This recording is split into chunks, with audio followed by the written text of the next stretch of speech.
Hey guys, welcome to another episode of Anderton's TV, and today my special guest is Frank Turner, all the way from his new home somewhere on an exotic sounding island somewhere in the Thames by the sounds of things. But Frank, welcome to Anderton's, and thank you so much for giving up some time to come talk to us.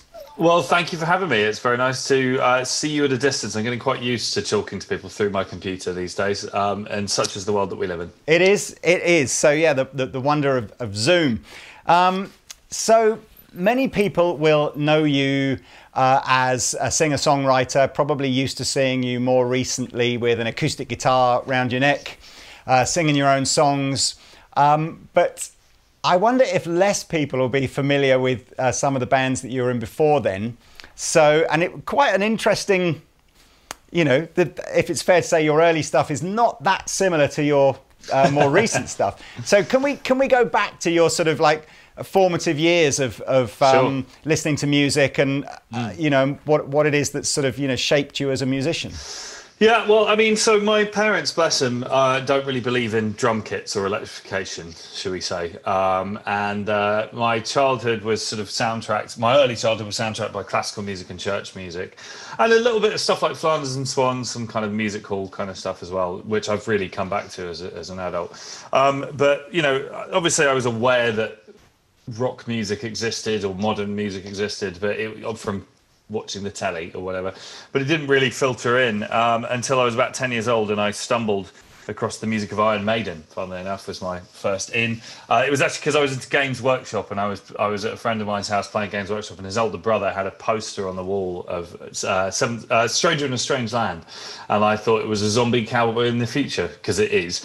And I said, that's really cool, and assumed it was something to do with Games Workshop, and he told me it was a band, and I said, get out of here, there's no bands that are that cool. And there was, of course. So I went and got me a copy of Killers. In fact, my dad bought me a copy of Killers on cassette from the R Price at Waterloo Station, if you can imagine such a thing existing anymore. And that was my light switch moment. Also, the other thing, around the same time, the Freddie Mercury tribute concert was broadcast on the telly, and me and my older sister watched the whole thing. And you know, I've watched it back in comparatively recent years, and you know, you've got Metallica and Guns N' Roses and Black Sabbath and Zeppelin people, and of course loads of Queen, and all of that just kind of floored me. And I was a goner from that point in time, and just immediately wanted to think and talk and do nothing except this kind of music, and also to get involved. I always had kind of a participatory kind of character, I guess. It was like, I like that, how do I do it? So for what I think was my 11th birthday, I got the Argos starter kit with the kind of black and white Strat copy, which funnily enough I still have. It's currently in a box because I just moved house, but it's terrible, but I still have it. And you know, it came with an amp, 30-watt amp, and a lead and a strap and all that kind of thing, and that was the beginning for me. It's ironic you talk about that Queen thing. That was actually on last night. I was watching on some catch-up demand thing, a Channel 5 documentary about Freddie Mercury, and that 92, I think it was 1992, they did that epic Wembley tribute to Freddie, and it's just I mean, I know we've not talked before, but I was 14 when my dad took me to the Kind of Magic tour in '86. So I remember Live Aid happening, but I don't really remember and then like literally the next year going to see Queen and just like, yeah, mind blown. I am seething with jealousy at this end that you actually saw them. It is literally, it's one of those, people go, what was the first gig that you ever went to and the best gig you've ever been to? It's just the same one. So yeah, everything from there was like a down, everything just went downhill. But now, so tell me, you know, I don't want to really sort of play on this, but you know, it's reasonably well documented that you went to quite a good school. Yes. How did mum and dad react to you? Maybe, you know, I sense there's a rebel in you, and the music's obviously not really their cup of tea. So where, was there quite a lot of conflict in your youth over stuff like that? My mum and dad reacted with horror. Quite an early thing that happened was I discovered this kind of music that I loved, and I discovered that there were magazines that catered to it, and I went out and got a copy of Kerrang! Magazine, and they had a feature in there on Cannibal Corpse. And my mother, it was the first music magazine I ever bought. My mother took one look at it and banned me from buying music magazines. And at an age when, a few years later, when my friends were sneaking into Smith's to try and steal kind of pornographic magazines, I was sneaking into Smith's with them to try and steal Kerrang! And Raw and Metal Hammer and stuff like that, which tells you a lot about me. So my parents weren't that into it. I sort of got put up for the scholarship when I was 12 years old, didn't really sort of register what it was, and then I passed it, and then I got shipped off to boarding school, which was a discombobulating experience. And at that moment in time, so in the intervening couple of years, obviously, at that age, everything moves very quickly. So I got into Maiden, then I got into Judas Priest and AC/DC, and then Metallica and Pantera. And then Nirvana came along. Well, Nirvana were around, obviously, but I came across Nirvana. And I remember that Kurt Cobain, I love Nirvana, and Kurt Cobain used the word punk often in interviews. And I thought, well, what's that? And I asked a friend of mine's uncle, who was one of the only people that I knew who knew about music in any way. And he said, oh, you want to get the first Clash album and the first Pistols record. So I did. And then also at around the time that I went off to boarding school, Dookie and Smash came out, Green Day and Offspring. And punk became my obsession, and in many ways remains that. But it's also true that because I was shipped off to this alien, pretty hostile environment that I hated, punk was helpful for me. Do you know what I mean? That kind of rage, that fury, that rejectionism. Whereas everything from, on the one hand, Joe Strummer, who of course went to boarding school himself, and that was quite useful information for me as a 13-year-old, but also just Black Flag. Do you know what I mean? It's like, if you hate everyone and want to smash everything up, that's the music that you need. And it wasn't just because obviously if you get more into like hardcore, which I did, there's a lot of kind of positive angles to that breed of punk rock. And that was my kind of life raft at that period of my life, As time went by and I got a bit older and got into sixth form stuff, I figured out that I could jump the train from my school into London, and go to punk gigs at the Garage, and go to the Anarchist Book Fair in Red Lion Square, and go to squat shows, or in just squats generally.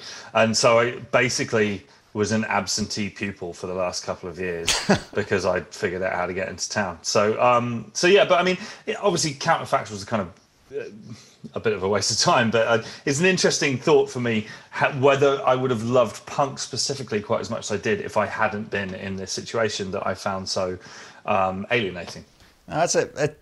It's always interesting, isn't it? I suppose naturally that any teenager is going to relate to the idea of rebelling against things around them, and I suppose you were just put in an extreme version of that. Yeah, totally. And I was very much, I didn't really have many friends at school. I had a bit of a rep for being the punk kid, and I used to shave myself weird haircuts and dye my hair weird colours and get in fights with people. I remember actually in I guess it was 96, it was when the Britpop, the Blur Oasis chart battle was going on. And I was the target demographic for that. I was sort of 13, 14 years old when that was happening. And all my fellow schoolmates were lining up on one side or the other. And I got a marker pen and made a T-shirt that said shit pop, and wore it in school and got the crap kicked out of me by everybody. So at least I picked a side. Yeah, no, absolutely. So yeah, I don't remember. I think secretly I probably wanted to be. Secretly, I think I probably liked the Oasis music more, but the southerner side of me felt some sort of allegiance to Blur. So I'm not really sure. The real answer to that question, by the way, is Pulp. Oh, I see. That's the okay. Fair enough. Fair enough. As an adult, I would say the answer to the question is Pulp. So tell me about then. When did you? What was it that you began to start thinking to yourself, okay, music might be a career, a career avenue, that's probably the wrong word, but like a lifestyle avenue for me, sure. Something that a calling maybe rather than a career. Yeah, well, I mean, I was heavily obsessed with it in the way that kids are when I first got into it. And I guess my mental vision for the future sort of evolved over time as I got older. So, at the beginning when I was first into Maiden, I was watching kind of like, VHS tapes of AC/DC in Moscow and stuff like that. And I wanted to be, I guess, a rock star, you know, in a big band.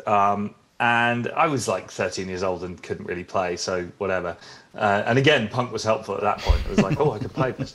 But then, you know, my journey through the world of punk rock got very into a lot of really underground hardcore, kind of like a lot of anarchist stuff, a lot of kind of crust, the whole kind of freegan thing, like all that kind of business.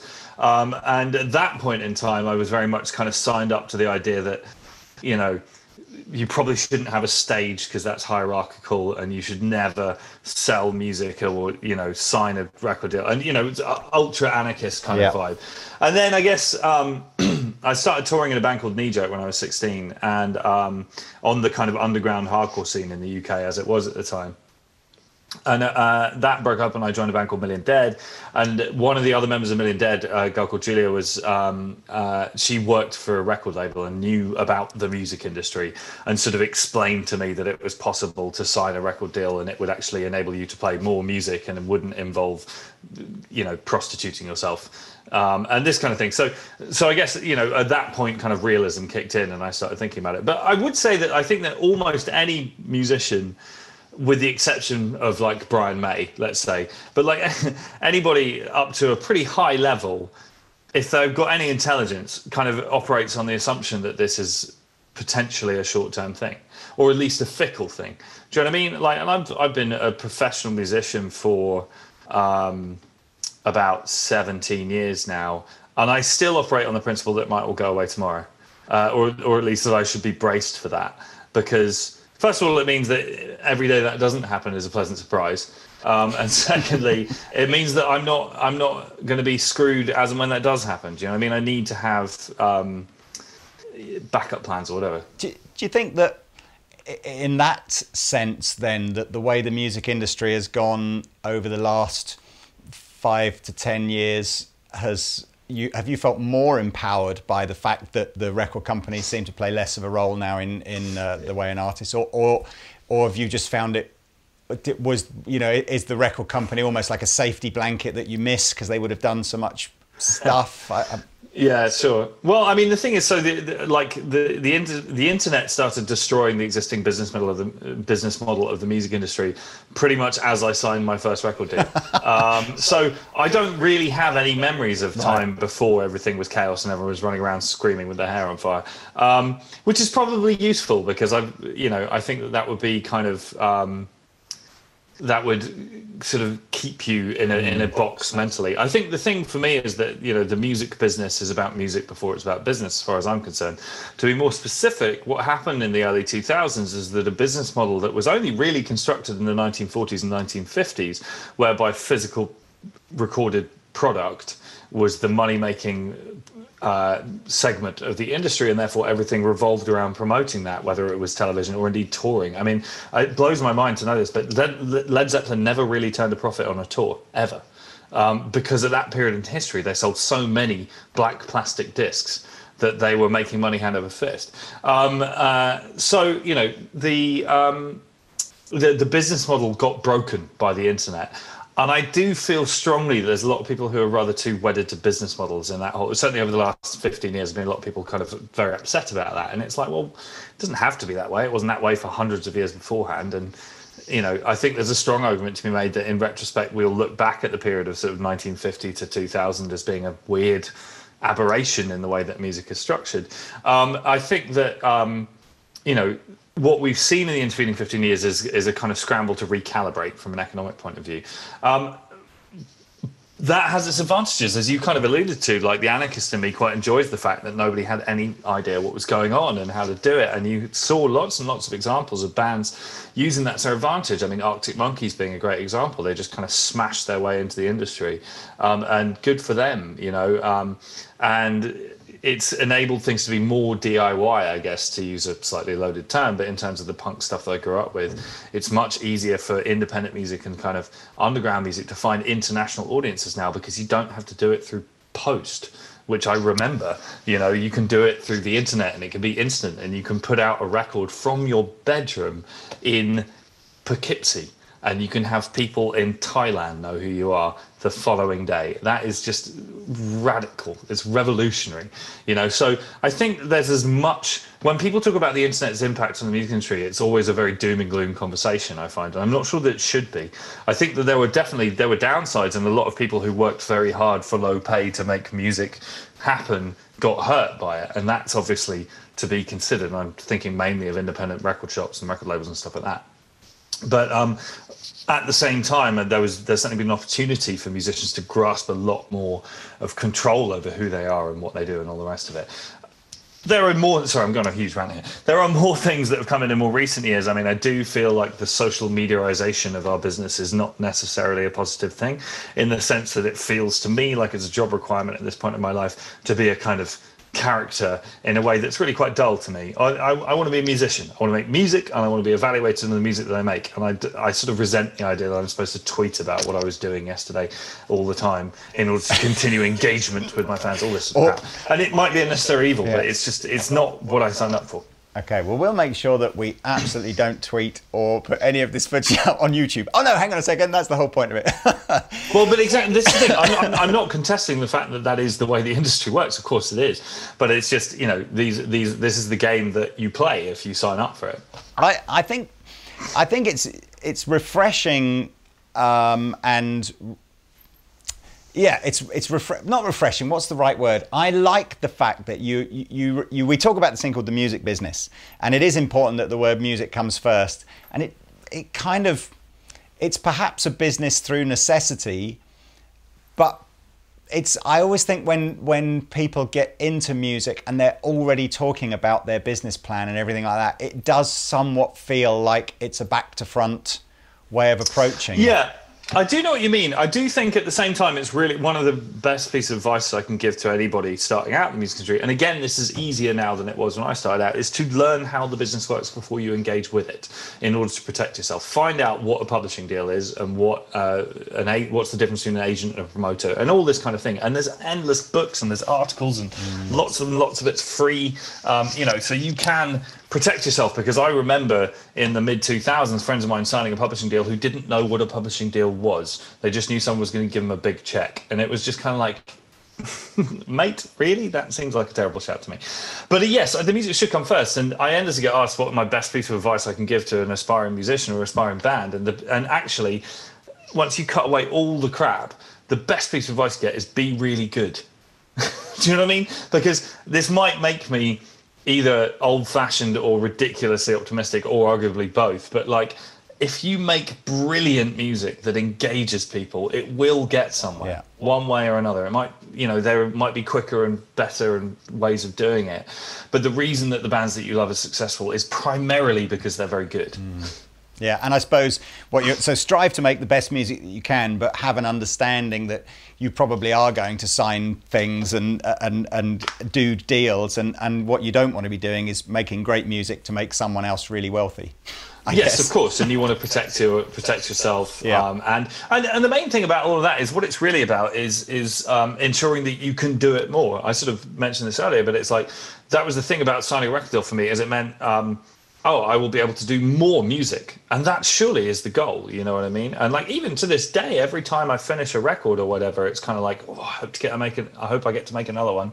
And that's as far as my commercial thinking really wants to go when it comes to my art. It's like, I hope that this will sustain me to do it again in a couple of years' time. Oh, that's cool. Well, look, I mean, we started talking about Million Dead, and there's plenty of footage on YouTube of you jumping around, covered in makeup, hair, jumping crazy hair. Like a prat. I haven't seen anything of you playing a guitar in Million Dead, so I don't know if that was a rarity or not at all.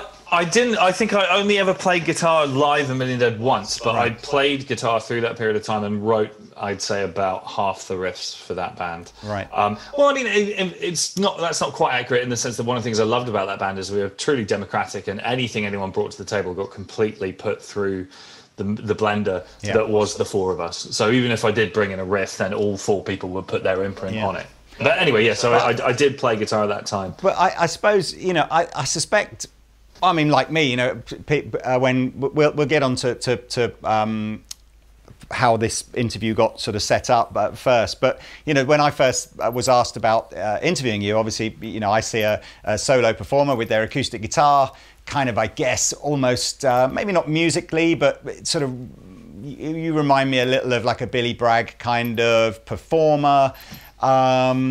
And that's sort of what I see. And then, of course, you look, you delve a bit more into your musical catalogue, and you sort of go, actually, and it's some of it's there is quite a pop theme more recently, or maybe vibe, maybe more than a theme to it, if you like.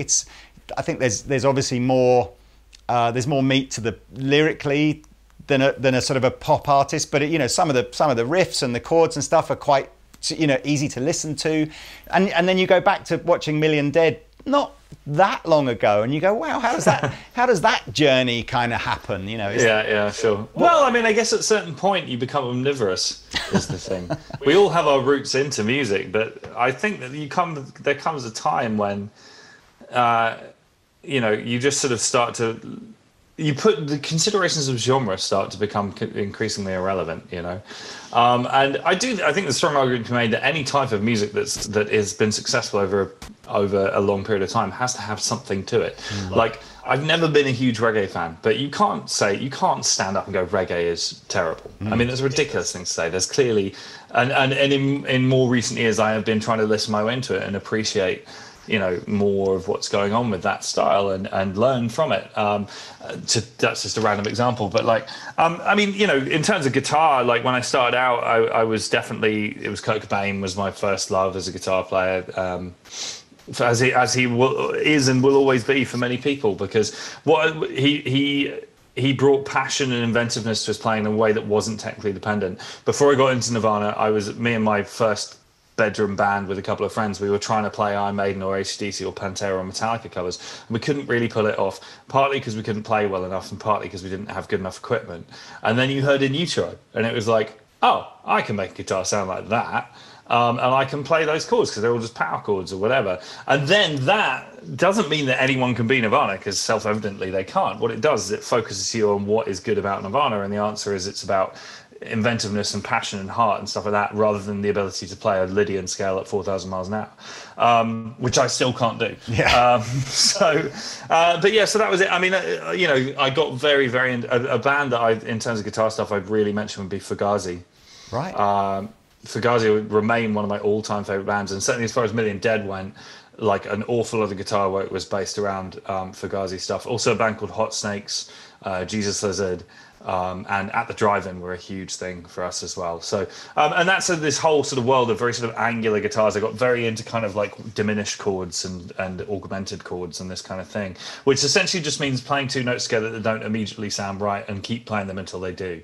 That's how my technical thinking actually works. But yeah, so that and you know those were the things pulling my guitar playing along. Do you miss what are the big differences between being one of four versus, you know, being Frank Turner in terms of from a live? Is it fulfilling in a different way, or do you prefer it? I'm interested. It's different, and of course it's difficult for me to make direct comparisons because it's all about what age I was. I mean, I'm quite glad I wasn't a solo artist when I was 19, because it would have been likely been god awful.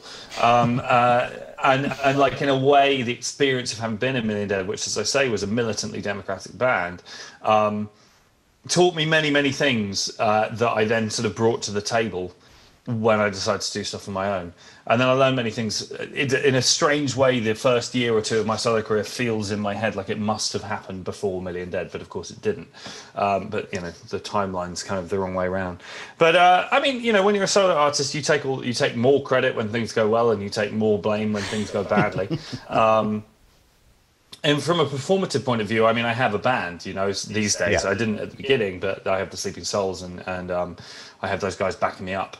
And so the physicality of a show is not dissimilar to Million Dead, although it is different, partly because I'm playing guitar and partly because it remains me at the front kind of thing. Yeah. Do you know what I mean? Like the other guys are obviously vitally important to it, but it's not quite a sort of egalitarian situation. Yeah. I want to talk about guitar gear. I don't know. Are you nerdy with your guitar gear, or is it kind of just it's a tool to do a job, or? A little bit of column A, a little bit of column B. I think on some levels, most of the time I play in standard tuning. I try and avoid capos and stuff like that. I mean, I use capos a lot, but if given the option, I'll try and work out a song without one, because I have this sort of ideal when I started out, and this is where there's some common ground between punk rock and this kind of weird hybrid folk music thing I do exists, is that I had this idea that I wanted to, if I got dropped out of a helicopter in the middle of the Amazonian jungle and someone could find me any 6-string acoustic guitar, I could do a gig. Yeah. Do you know what I mean? And I've seen bands over the year, and one of the guitarist pedals broken. It means the gig's cancelled, and it's like, that's shit. You know, it's like there's something kind of really whether you want to use the word punk or just kind of like troubadour or old school or whatever about this. Is like, I don't need to have a £9,000 guitar to do a gig. You can give me any guitar, I'll play you a bunch of songs. Having said all that, obviously over the years I've developed my taste about gear. For the most part, I play acoustic guitar, and I went through many years of trying to find the right acoustic guitar for me live. Studio is a different thing because you're sitting down, you're concentrating. Because I tend to play an acoustic guitar in a way that most people don't, namely kind of jumping off drum kits and into crowds and whatever else it might be. To find a guitar that could take that kind of battering, and also that could sound good and full within the context of a rock band. A lot of the time, sonically, when people put an acoustic guitar into a rock band, it becomes essentially a percussion instrument. It gets either the guitar itself or the mix is such that it's just about the flappy high end of the string attack or whatever. And that's not what I want. I want an acoustic guitar that is the heart and soul of the sound, that has a fullness to it. So finding a guitar with a heavy bottom end that also wasn't going to fall apart when I jumped off a drum kit, and many of them did, or got cracked or whatever. And I've been through a bunch of different things. These days I am happily settled, I'm pretty sure for good, with my Martin D18s, because they are phenomenal guitars and they're beasts. I've tried to break Martin D18s and I've failed. I mean, I haven't tried, that's ridiculous, but you know, they're phenomenal beasts. And then in terms of the actual plugging in, I use Fishman's for my world of DIs and pickups and all that kind of thing. Have you, I mean, I always, isn't it just amazing in the guitar world how, regardless of whether you're an electric player or an acoustic player or whatever, so many people just go back to square one, don't they? I mean, the Strat, the Telly, the D18, it's like there's such enduring masterpieces of design. Yeah, well, but the fact that they've endured is telling you something. You know, do you know what I mean? Because there are a lot of other guitars got brought out at the same time as, let's say, the Telecaster or whatever, and most of them have ended up in weirdo thrift stores. I mean, it's worth mentioning as well, I have in recent years started playing electric guitar live. Right. And I'm a Gibson man. And I am in the middle of a long-term love affair with the Les Paul Jr.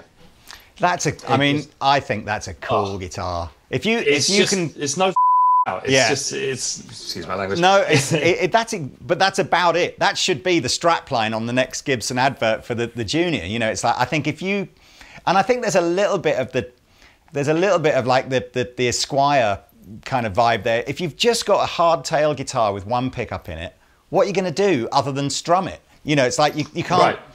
You're not going to get, I don't know if the settings are right, and is it this pickup? But this is it. Yeah, totally. And I mean, I do tend to be something of a minimalist when it comes to gear as far as possible.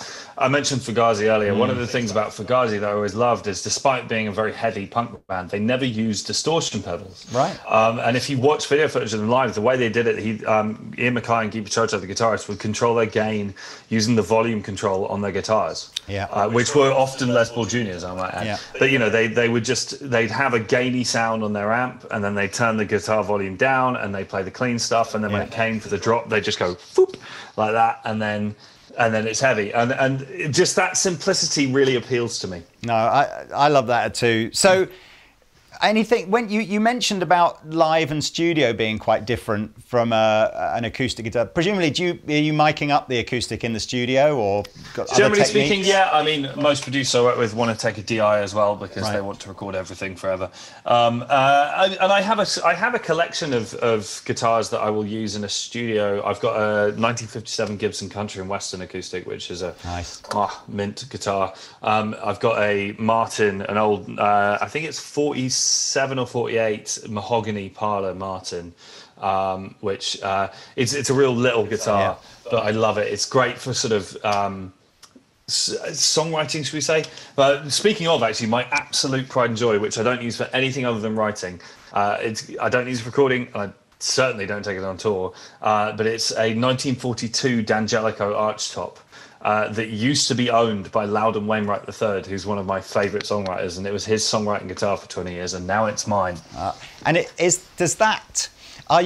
do you find inspiration from a guitar to, is it sometimes you can just go, right, I sit down, I play this guitar for a bit, play this guitar, and then suddenly there's something about this guitar on that day of the week with whatever thought process is going through your mind, and then the songs come out? Very much so, yeah. And I feel that, I mean, with my own little collection of guitars, and it's not extensive, but I certainly, certain guitars kind of call to certain moods kind of thing. That D'Angelico I mentioned, though, there is something about that piece of wood which is just magic. Every time I pick it up, I feel like it's telling my fingers where to go.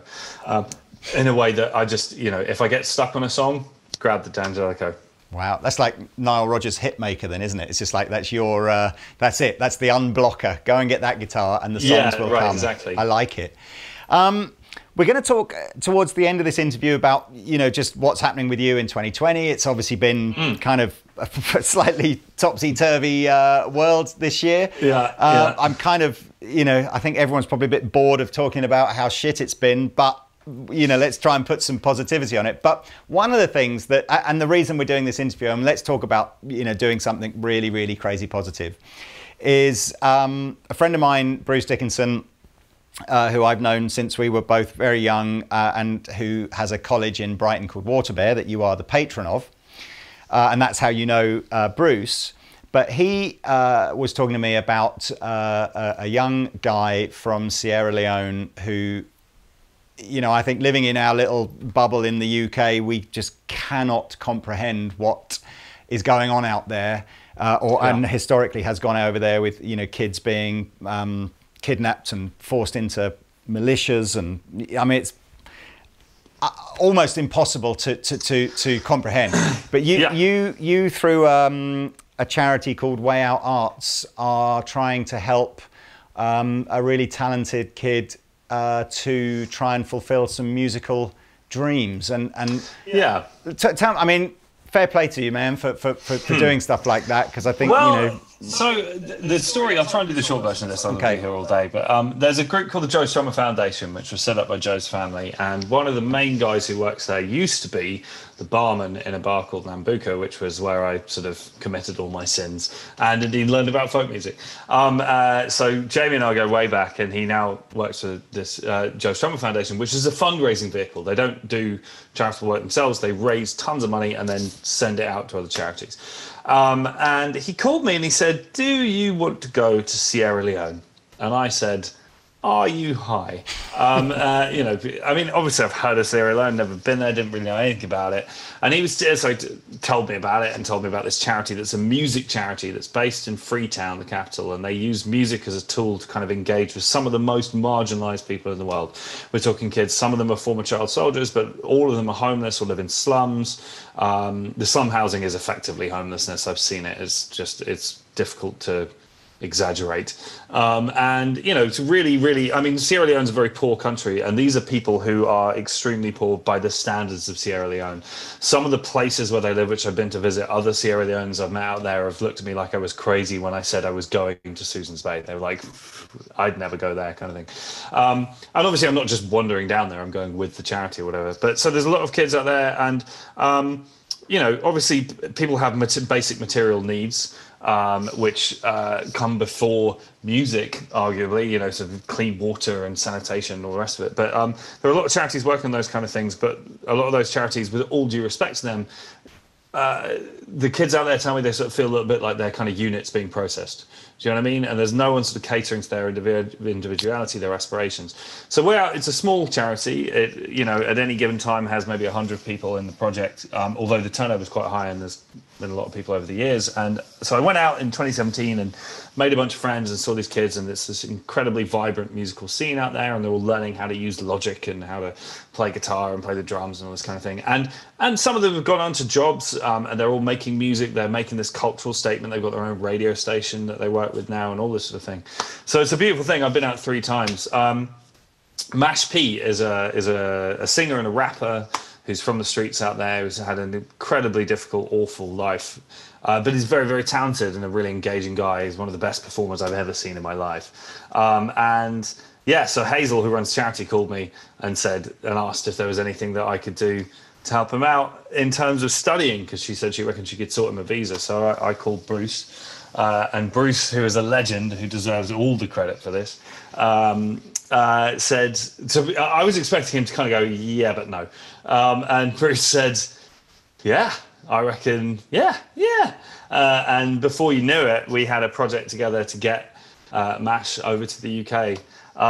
There's a lot of hoops to jump through. He's got to pass an English exam. He's got his visa is dependent on having a certain amount of money in a bank account, so we've been fundraising for that.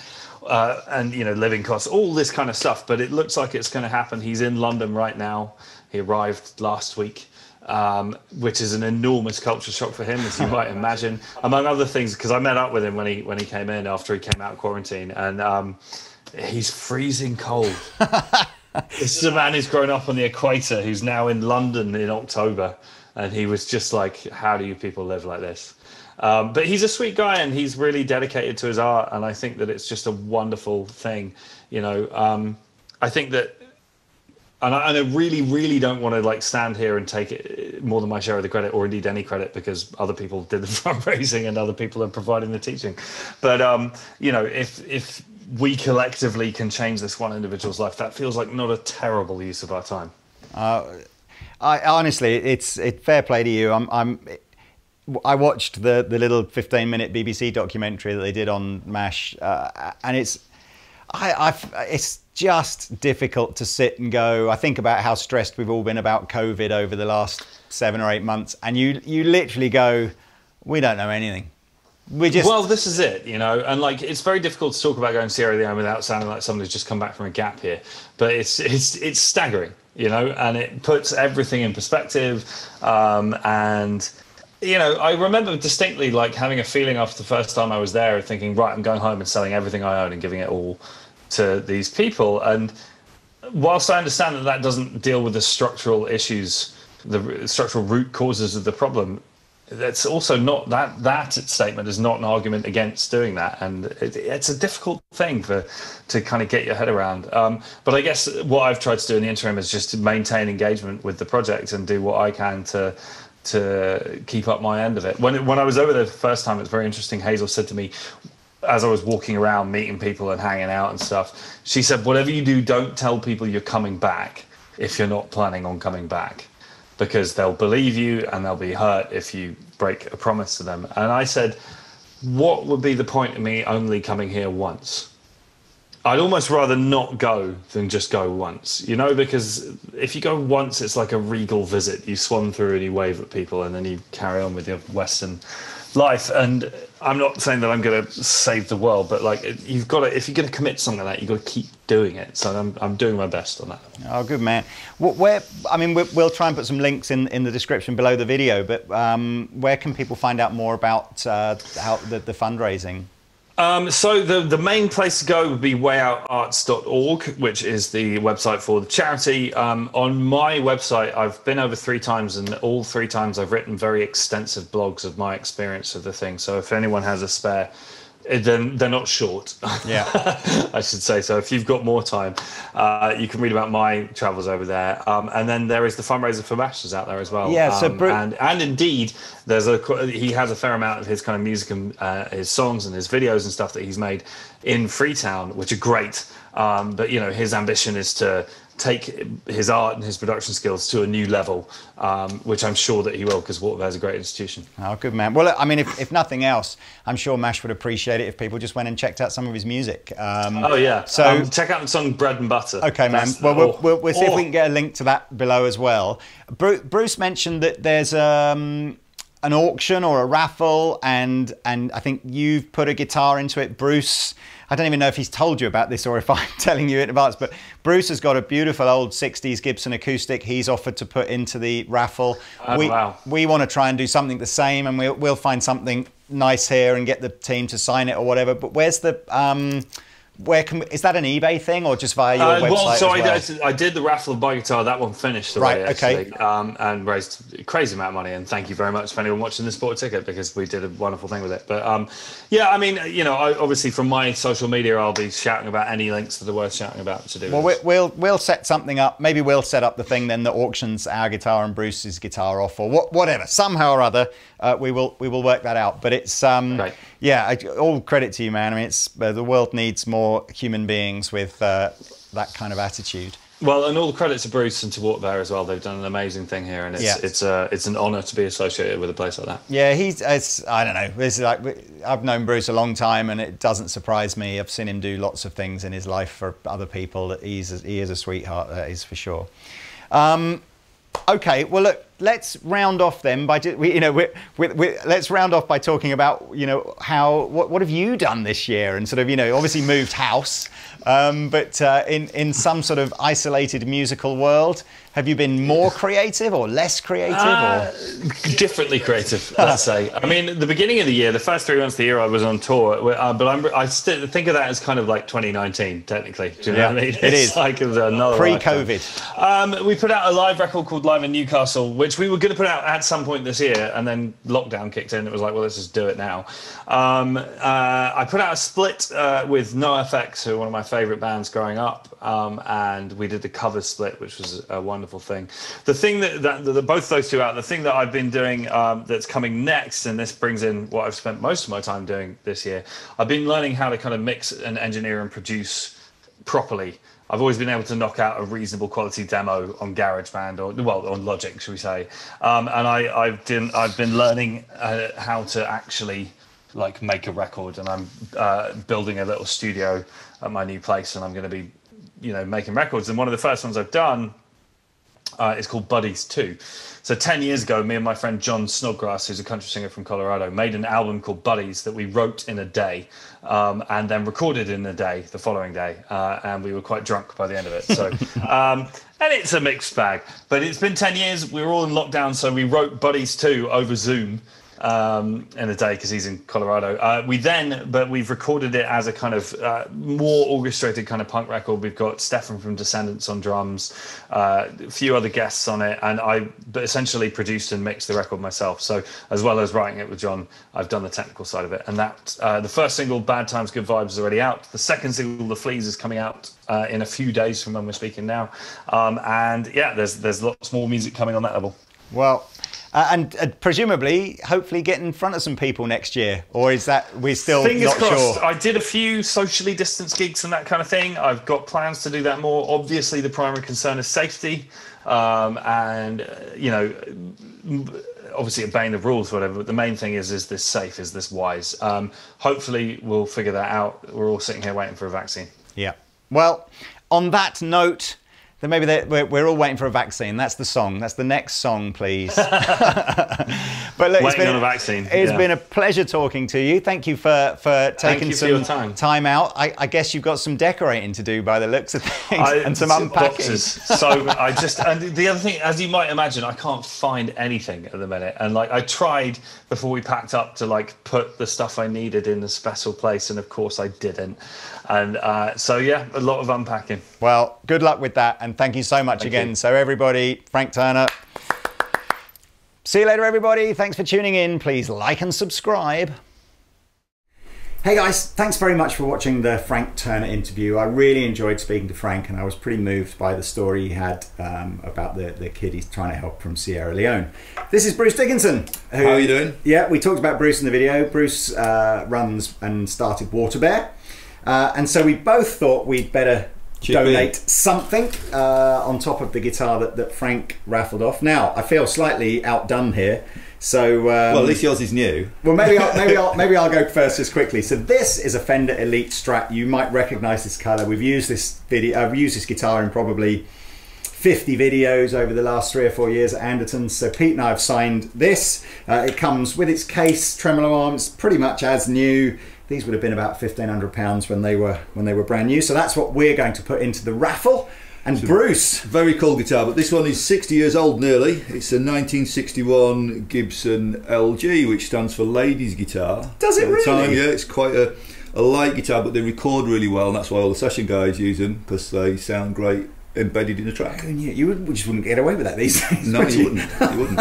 It's a little piece of history. That is a beautiful guitar. I've always liked the Gibson LG. So there we go. In the description below, you'll find a link to get you across to a raffle site. So please buy a ticket. All the money is going to go towards helping the project that Frank was talking about. Mash P. Yeah, and we'll two separate raffles. So you can buy a ticket to win this, or a ticket to buy that, or buy a ticket of each.